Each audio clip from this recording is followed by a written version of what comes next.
Hello बच्चों, let's see this question. If for the hyperbola x square by a square minus y square by b square equal to 1, e यानी कि eccentricity equal to root 3 and distance between foci is equal to 9, then b square minus a square equals option A 27 by 2, option B 27 by 4, option C 9 and option D 9 by 2.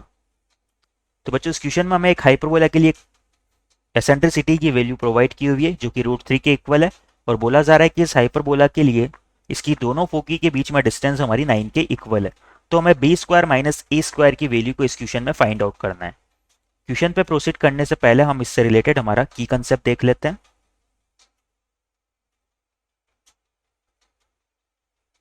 की concept की बात करें यहाँ पर तो यहाँ पर हम देखेंगे कि किसी भी हाइपरबोला के लिए जो डिस्टेंस बिटवीन फोकी होती है वो किसके इक्वल होती है। तो यहां से हम लिख सकते हैं distance between foci of hyperbola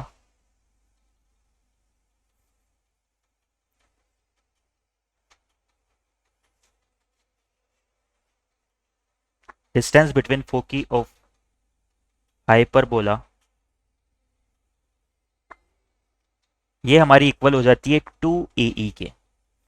इसी तरह से अगर हम बात करें कि जो एसेंट्रिसिटी E है इसकी वैल्यू हमारी B और A के टर्म्स में क्या होती है एंड एसेंट्रिसिटी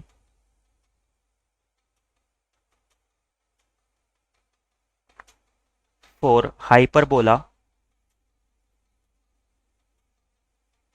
तो इसकी एसेंट्रिसिटी को हम E से रिप्रेजेंट करते हैं और ये हमारी इक्वल हो जाती है, जो E का स्क्वायर हमारा इक्वल होता है वो होता है 1 plus B square by A square के। तो यहां से हम लिख सकते हैं कि E हमारा किसके इक्वल हो जाएगा, under root of 1 plus B square by A square.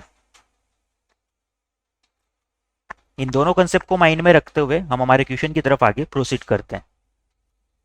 तो बच्चों क्वेश्चन में हमें दिया हुआ है गिवन दैट फॉर जो हाइपरबोला की इक्वेशन है हमारी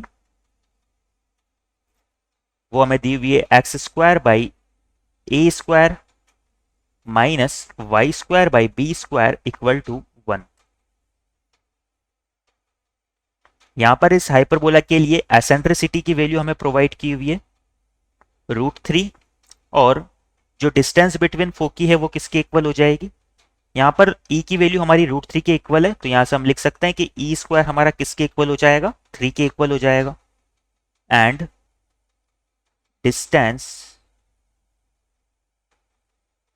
बिटवीन फोकी, जो फोकी के बीच में डिस्टेंस है ये हमें 9 के इक्वल दी हुई है। और बच्चों किसी भी हाइपरबोला के लिए अगर फोकी के बीच की डिस्टेंस की बात करें तो वो हमारी 2AE के इक्वल होती है। तो यहां से इसकी वैल्यू क्या आ जाएगी, 9 आ जाएगी। यहां पर मैं क्या करता हूं, इस 2AE इक्वल टू 9 के दोनों साइड में स्क्वायर कर देता हूं। स्क्वायरिंग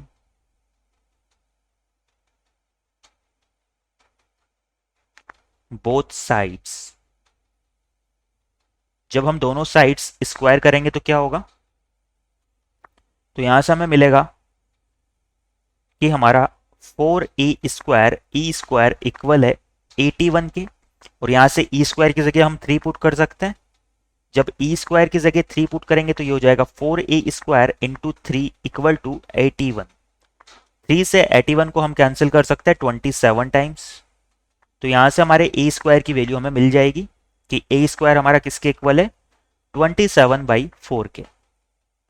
नाउ क्वेश्चन में जो हमें एसेंट्रिसिटी प्रोवाइड की हुई है वो √3 के इक्वल है। तो बच्चों यहां से हम एसेंट्रिसिटी का फॉर्मूला अप्लाई करेंगे।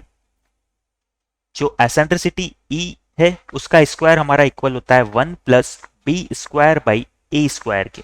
यहां से मैं क्या करूंगा, E की वैल्यू मेरे पास है और A की वैल्यू अभी अभी मैंने फाइंड आउट की है स्क्वायर की, इन दोनों वैल्यूज को मैं पुट कर देता हूं। E स्क्वायर हमारा 3 के इक्वल है, ये हो जाएगा 1 प्लस बी स्क्वायर अपॉन ए स्क्वायर। ए स्क्वायर की वैल्यू हमने फाइंड आउट की 27/4। इसे सिंप्लीफाई करें तो क्या होगा, 3 - 1 हो जाएगा 2। इक्वल टू, इसे हम लिख सकते हैं 4b² अपॉन 27। तो यहां से 2 से 4 को 2 टाइम्स कैंसिल करेंगे तो हमें b² की वैल्यू मिलेगी। b² हमारा इक्वल हो जाएगा 27/2k। b² यहां से हमारा इक्वल आ जाएगा 27/2। नाउ क्वेश्चन में हमें फाइंड आउट करना है कि हमारा b² माइनस a² इसकी वैल्यू क्या है। तो यहां से हम लिख सकते हैं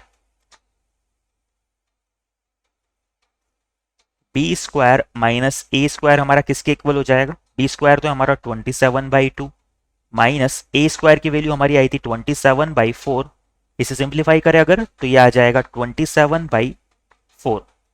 यही हमारा इस क्वेश्चन के रिगार्डिंग फाइनल आंसर हो जाएगा। एक बार हमारे ऑप्शंस देख लेते हैं हम।